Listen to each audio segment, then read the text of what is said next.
You wake up on a normal weekday morning. Your alarm goes off, you check your phone, maybe scroll for a minute, maybe think about the day ahead. Nothing dramatic is happening. But before you even get out of bed, your future has already been partially decided. Not by your boss, not by your family, not even by your skills or ambitions, but by a handful of payments quietly scheduled in the background.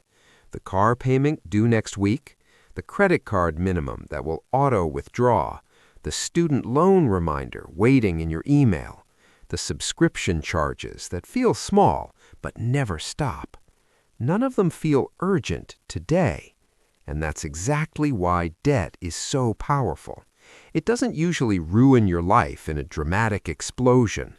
It just quietly reduces your future options, 1 month at a time. And most people never notice until the moment they try to change something in their life. Here's the strange part. Most people think debt is about how much money you owe, but the real impact of debt has very little to do with the total number. What really matters is something far more subtle: monthly obligations. Because money isn't just money. Money is flexibility.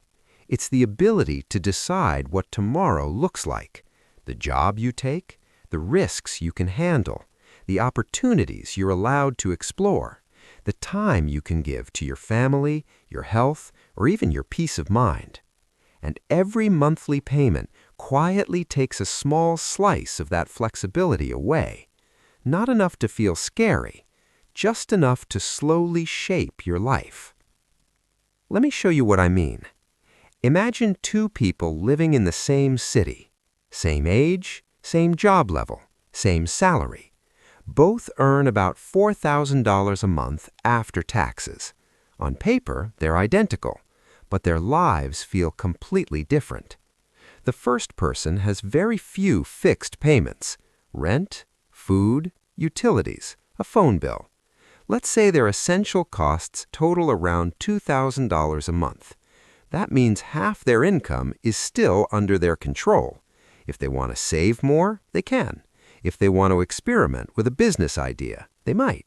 If a new opportunity appears in another city, they can at least think about it seriously. They have room to breathe. Now look at the second person. Same income, but a different structure. Car payment, $600. Student loan, $400.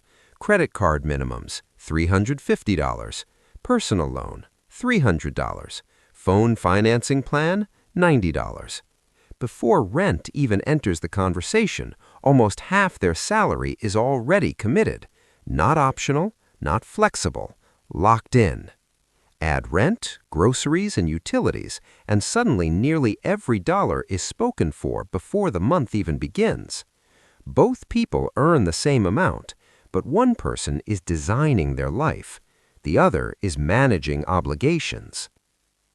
This is the part of debt that almost nobody talks about. Debt doesn't always make you feel poorer right away.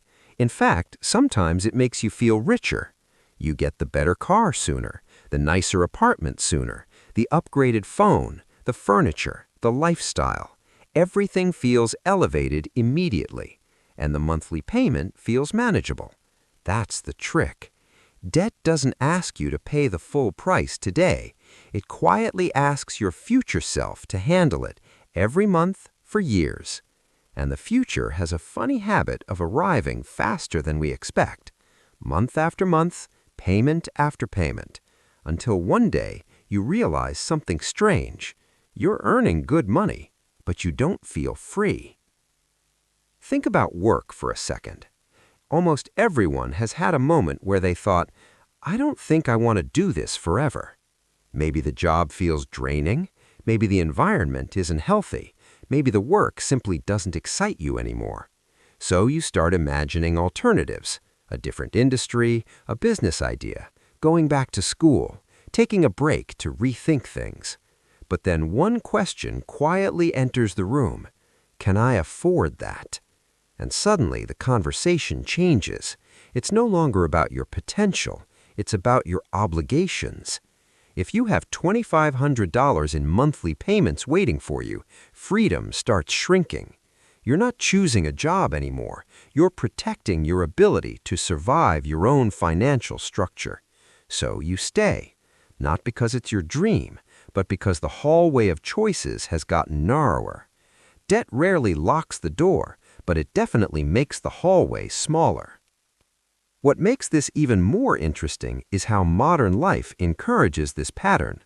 Almost everything today is sold through monthly payments. Cars aren't advertised by their price anymore. They're advertised as only $499 a month. Phones are just $35 a month. Furniture, vacations, electronics, all monthly. And when everything is framed that way, something important disappears from the conversation: the future. Because the real question was never, can you afford the payment? The real question is, what future flexibility are you giving up? Every new payment becomes a permanent claim on your income. It's like inviting financial roommates into your life, except these roommates never move in early, and they always expect their share. Over time, something psychological begins to happen. You adapt to the lifestyle, but you also adapt to the pressure. You become slightly more anxious about losing your job, slightly more hesitant about changing direction, slightly more dependent on maintaining the exact income you currently have. You might not even notice it. It just feels like adulthood. But sometimes a moment arrives that makes everything clear. Maybe your job suddenly becomes unbearable. Maybe an opportunity appears somewhere else. Maybe life throws an unexpected challenge your way. And in that moment, you look at your finances and realize how much of your income is already promised to someone else. That realization can feel heavy, but it's also incredibly powerful, because once you see it, you can't unsee it. At that point, the way you think about money begins to change. You stop asking the question most people ask, can I afford this? And you start asking a quieter but far more important question: what will this remove from my future? Sometimes the answer is still worth it. Education that opens real doors might justify the cost. A home that replaces rent could make sense depending on the situation. But the mindset shifts. You're no longer buying things blindly. You're designing your future flexibility. Because every payment you accept becomes a part of the financial architecture of your life. And architecture matters more than decoration. The good news is that reclaiming flexibility doesn't require some extreme lifestyle change. Most of the time, it happens gradually. One obligation disappears, then another. Maybe a credit card balance gets eliminated. Maybe the next car lasts a few extra years. Maybe the next upgrade cycle quietly passes by. None of these moments feel dramatic, but something subtle begins to happen. The pressure starts fading. Your monthly breathing room slowly expands. And with that breathing room comes something incredibly valuable: options. Options to take risks.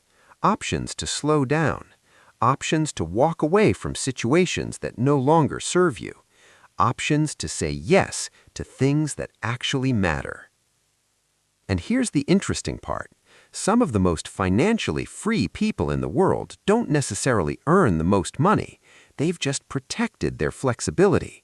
They've quietly avoided stacking too many permanent claims on their income. So when opportunities appear, they can actually respond. Not perfectly, not without risk, but with enough breathing room to make real decisions. If you're carrying debt right now, that doesn't mean you made terrible choices. It means you're human. You grew up in a world designed to make borrowing feel normal and future flexibility feel invisible. Almost everyone learns this lesson slowly, but awareness changes everything. Because once you start seeing money through the lens of options instead of purchases, your decisions become different, calmer, more intentional, more focused on protecting your future self. At the end of the day, money isn't really about numbers. It's about space. Space in your schedule, space in your decisions, space in your mind. Debt doesn't always destroy that space, but it quietly compresses it. And sometimes the most powerful financial progress isn't about making dramatically more money. It's about slowly removing the invisible weights attached to the money you already earn. Because every obligation you remove returns a small piece of your future back to you. And over time, those pieces add up. Not to perfection, but to something much better. A life where your decisions come from intention instead of pressure. And that kind of freedom rarely arrives all at once. It grows quietly, just like debt once did. Only this time, it's working in your favor.